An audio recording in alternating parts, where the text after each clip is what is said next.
You can write a Java code for single inheritance, multiple single inheritance, and multi-level single inheritance. Okay, these three types of inheritance is supported by Java, but the last two, that is multiple inheritance and hybrid inheritance, we cannot write a code for multiple inheritance and hybrid inheritance in Java. Okay, so Java is very user friendly language. So multiple inheritance and hybrid inheritance is not supported by Java. It's somewhat complex thing. Although the Java is pure object oriented language, but you cannot write a code using multiple inheritance and hybrid inheritance. This mechanism is absent in Java, but you can write the same code in C++. C++ is again object oriented language. So you can write multiple inheritance and hybrid inheritance in case of C++. So I can say one important thing regarding Java, Java is more simpler than C++ because it support only the simple type of inheritance, that is single inheritance, multiple inheritance, and multi-level single inheritance. Okay, student, hope you understand this point. If not, then please ask your doubt. If you have any doubt, then please ask.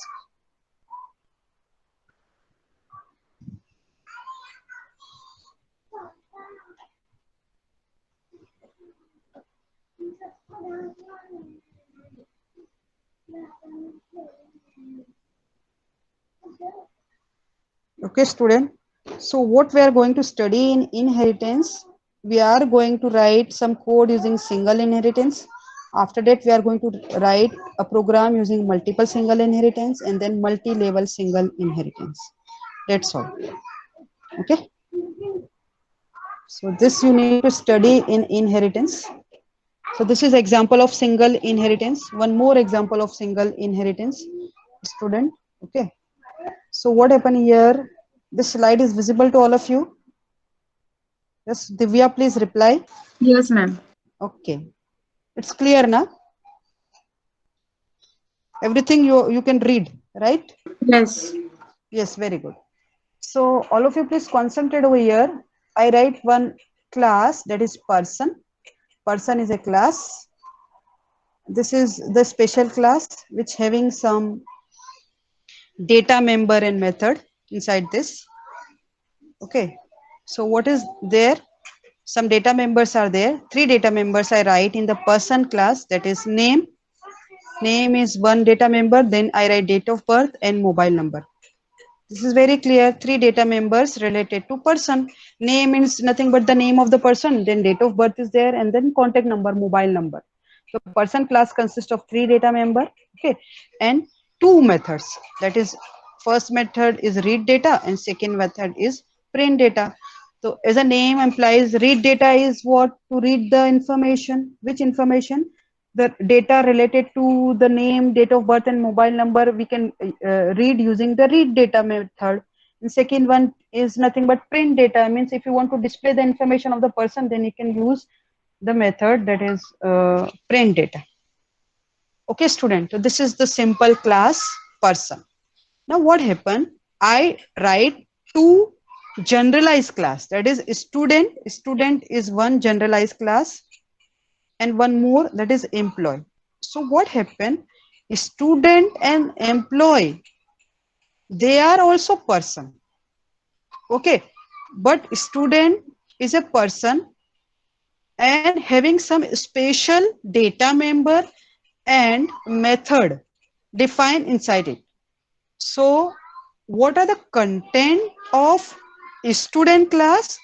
All the data member and method defined in person class also visible to the student class, plus some other informations which are special to the student is defined inside the student class.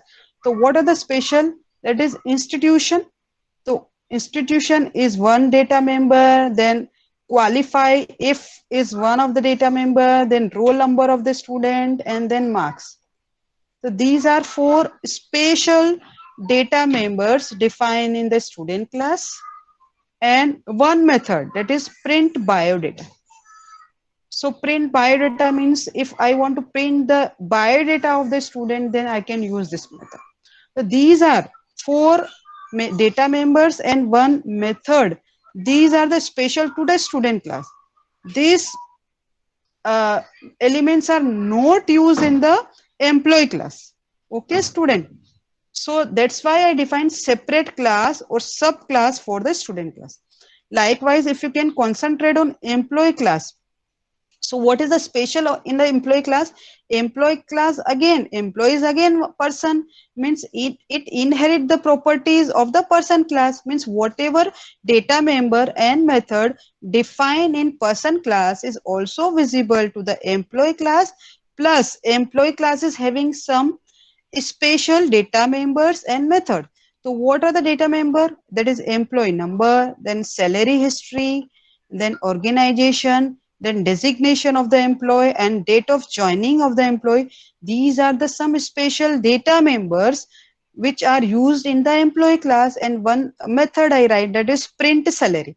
So print salary is one method to display the salary of the employee. So these things, this block is accessible by the employee class only. This is not visible to the student, and whatever data member and method you define in the student class is also not visible to the employee class. Okay, so what is the common thing over here? Common generalized thing is the person class. So whatever data member and method you define in personal class is accessible to student and employee class. So student and employee are the subclass which inherit the properties of superclass person. Okay, student. So this is the example of single inheritance. Okay, so in the next slide, we are going to write a Java program to create this 3 class. So if you have any doubt, then please ask.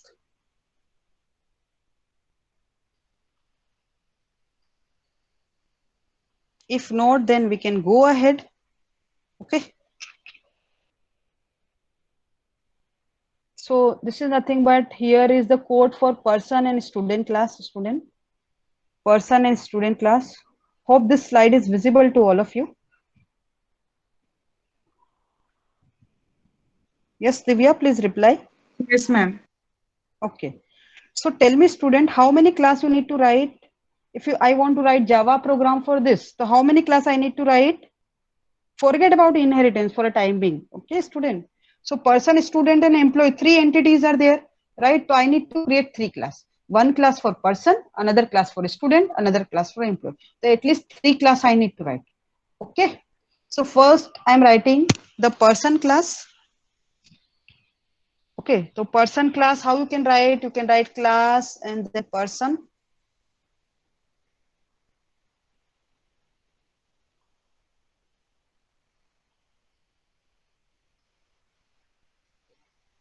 So hope it is visible, person class to everyone.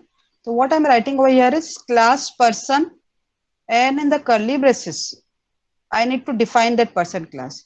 So I declare string as a name is a data type, which used to display or which used for name of the person. Then I write date is a special type of data type to write date of birth, and then I write int and mobile number to store the mobile number of the person, and I write one method over here, that is void read data, right? And with 3 argument, that is n, d, and m. N is nothing but the name of the person, D is nothing but the date, and M is nothing but the mobile number. And in the curly braces, I just initialize the value with the parameter passed by the user, that is name is equals to N, date of birth is equals to D, and mobile number is equals to N. Okay, this is the first method defined in person class. Likewise, I'm writing second method defined in the person class, that is print data. So as the name implies, print data, what is the purpose of this class? To print the information of the person, that is name, date of birth, and mobile number. Okay. So for display the name, I am writing system.out.println name, and to display the date of birth, I write what?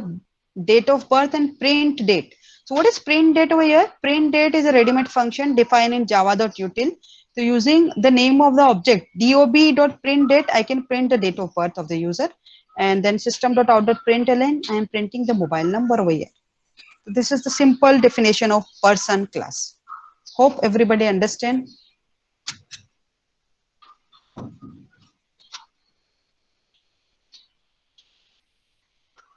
Now next one is your student class student. So what is there inside the student class? Student class is a subclass which inherit the properties of the person class. So I write class and then name of the class, that is a student. So convention is always write first letter of the class as a capital letter. So S should be capital. Okay. So class student, and I write keyword, that is extends. Extends person. So what is person? Person is nothing but the name of the superclass. Okay, so student inherit the properties of the person class, and inside the curly braces you need to write the definition of the student class. So what is the definition? I need to define some data members which are special to the student class over here. So I write institution, means name of the institution, and then qualify if, this is nothing but one array, and roll number of the student and marks. Okay, so suppose I want to store the marks of 5 subject, then I create one array over here, right? Likewise for qualify if, for qualification purpose, I declare one array and the size of array is 20. Okay, and after that I write one method, that is void print biodata. Okay, so this print biodata is a method defined inside the student class, and in the curly braces you need to define. So for the person class, how many data members are there, student? Forget about this biodata for a time being. How many data members are there? Total 4, that is institute, qualify if, roll number and marks. 4 data member which are special to the person class, plus 3 data member defined in person class is also visible over here in the person class, in the student class. Means in a student class indirectly you are having total 7 data members. Okay, that are name, date of birth, mobile number, institution, qualify if, roll number and marks. Okay, this is about the data member. Okay, and what about the methods? What about the method, student? One method, that is read data and print data. 2 methods, that is read data and print data, is also visible to the student class. And here I am writing one more method, that is print biodata. One more method, that is print biodata. This is also accessible over here. So what I am writing over here, print biodata, in the curly braces I am writing print data. Means print data is accessible over here. I'm calling this function. Okay, print data function I'm calling. So whatever definition you write in the person class is visible over here. Okay, so using print data, I'm going to print the name, date of birth and mobile number over here. And after that, I'm writing 2 more print statement over here, that is system.out.println, institution name and roll number. And after that, in the for loop, I'm writing the values. I'm displaying the value of qualify if value. Qualify if is nothing but one array, and after that I'm displaying the value of marks of the student.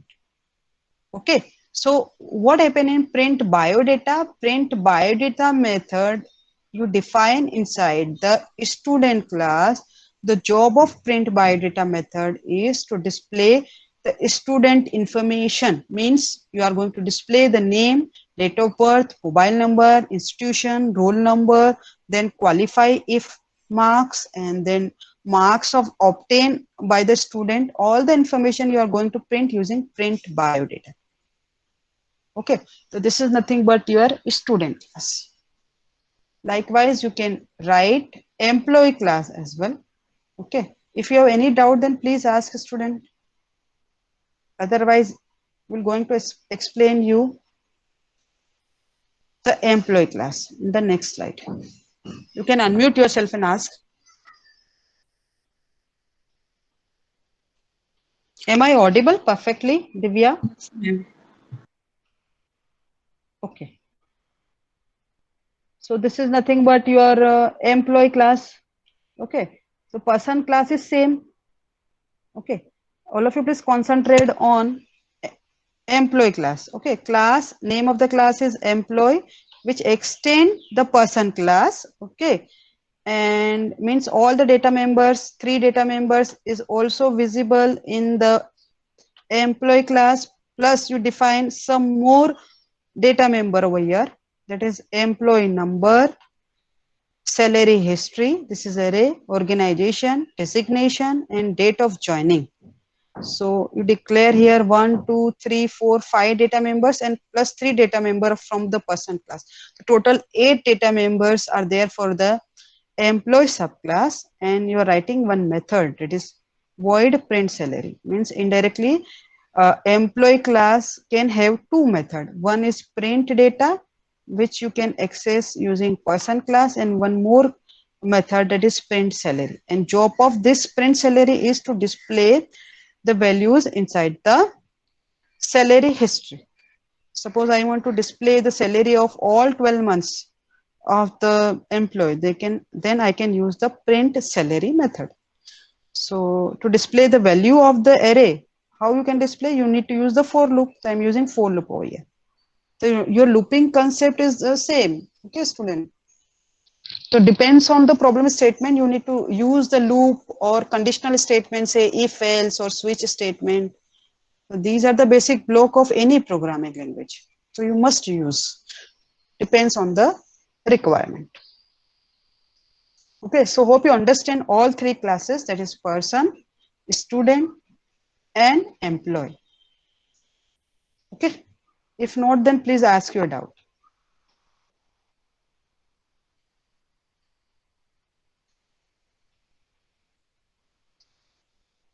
So this is another class. I'm writing class inheritance demo 1. Okay, in the curly braces here I'm writing void main function. Once here I'm going to create, an object of all three classes. Okay. શું થયું?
So this is the fourth class, that is inheritance demo 1.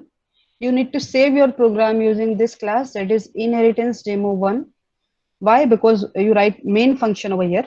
Okay, student. So main function I'm writing in this class. And what happened over here? I need to create an object of the classes definable, that is person P. Small p is nothing but the object for person class. Likewise, I create object of student class and employee class, and I can use it. Okay. Say you are having, I define here student 100, means say in your class, say 67 or 68 students are there. The maximum limit I'm giving over here is 100 students, and say 50 employees are there in the organization. So I'm here, just I'm writing the upper limit. Okay, not more than 100 and not more than 50. It may be less than this. In this way, you can use this. Okay. So let's see one program, that is inheritance demo 1. Java is a demo program for single inheritance. Okay. So I will show you one demo related to single inheritance. Okay, student. How you can write code using inheritance. So let me start. I'm using Notepad++ for writing my program. You can use any platform or you can use IDE for this. No problem, but you need to write your program. Okay, student. Am I audible, Divya? Yes, ma'am. Okay. So my entire program is there in JPL 2020.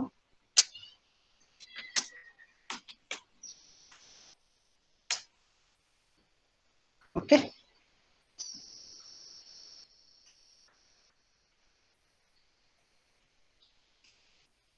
So try to understand this demo program first. This is the example of inheritance in Java, a simple example of inheritance. I create one class. This is visible. Yes, ma'am.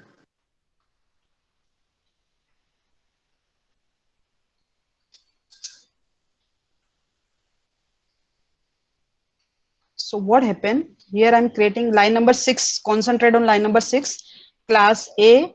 Class A consists of two variable of type integer, that is ij. And here I'm writing one function, void show ig. And inside this, I'm printing the value of ing. So this is a simplest class definition of a class, two variable, and I'm going to print the value of that variable. Now what happened? I declare one more class, that is class B. All of you please concentrate on line number 15. Line number 15. I write one more class, class B, and I'm using extend keyword over here. Extends A means what? My class B is a subclass which inherit the properties of class A. A is a superclass. So in the curly braces, I'm declare one more variable, int k, means the variable defined in class A is also visible over here. Means class B consists of total three variables, that is I, J, and K. Okay. And here I'm writing one method, that is void, line number 18, void show K, right? So here I'm printing the value of K. So for class B, you are having total three variable, that is I, J, and K, and two methods. First one is show ij, which you can derive from superclass, and one more method, that is show k. Okay. So this is the definition of class B. And one more method I'm writing in a class B, that is show sum. Show sum, sorry, void sum. Void is nothing but the return type and sum. And what is there inside the sum function? I'm displaying the value of I plus j plus k. As you know, I, j, and k are the integer. So this function, sum function, as the name applies, sum function will add three variable value, that is I, j, and k, and display the value. Okay. So in this program, first you write class A, then you write class B, which is the subclass which inherit the properties of A. And if you can say line number 27, what happened in line number 27? Line number 27, I'm writing one more class, that is inheritance demo 1. Okay, so inside this class, I am going to create an object of class A and B, and I'm going to use the function or method defined in class A and B. So how you can do it? First, I need to write void main function over here, public static void main. String args and the curly braces. What happens? Line number 29 and creating an object of superclass. A is your superclass, right? So A super ob is nothing but the name of the object. New is a method, okay, to create an object, and A, right? And likewise in line number 30, I'm creating an object of subclass B. Okay, and after that, line number 32 and 33, I am initializing the value of I and j of superclass. So how can I define? First, I need to use the name of the object super obj dot I is equals to 10 and super ob dot j is equals to 20. Okay, and suppose I want to print the value I and j, then how can I print it? I can print using line number 35 super obj dot show ij. So what is there in show ij? Show ij is a method defined in class A to display the value of I and j. So here you can display the value of I and j, that is 10 and 20 will be displayed. Okay, and after that line number 36 is nothing but to give the new line system.out.println and curly, nothing inside the brackets, means it just for a new line I'm using this.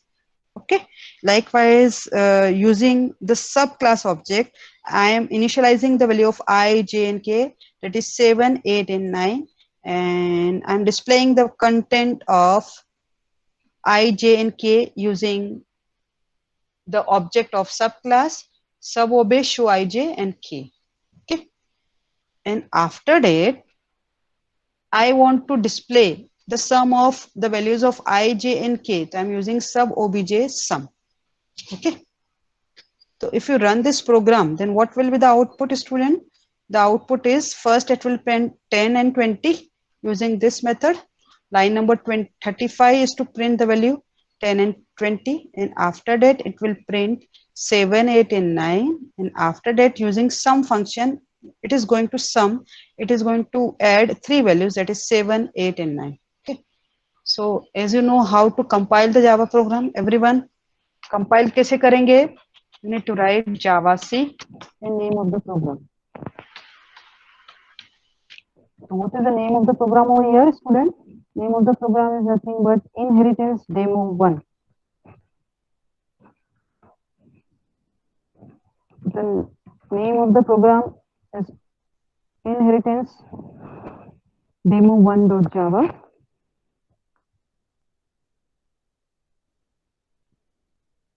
Once you compile your program, compilation is successful, then you need to execute your program using Java interpreter. Okay. So this is out. This is visible? Yes? Yes or no? Yes, ma'am. So first it will print 10 and 20. Right, 10 and 20 will be printed over here, and then contents of sub object, or I can say contents of B class will be displayed, that is 7, 8 and 9, and then summation. Some class is defined in subclass, right? So to display the value of 7 plus 8 plus 9, let us try it. This is the simplest example of inheritance. Hope everybody understands this. Okay. If you have any doubt, then please ask a student. I am going to post this program. सबको try करना है at your end. Okay. So do some experiment, do some modification, and try to understand the concept of single inheritance. Okay. In next lecture, we are going to discuss some complicated example in which you need to use constructor for inheritance purpose. Before that, you must understand what is the meaning of inheritance.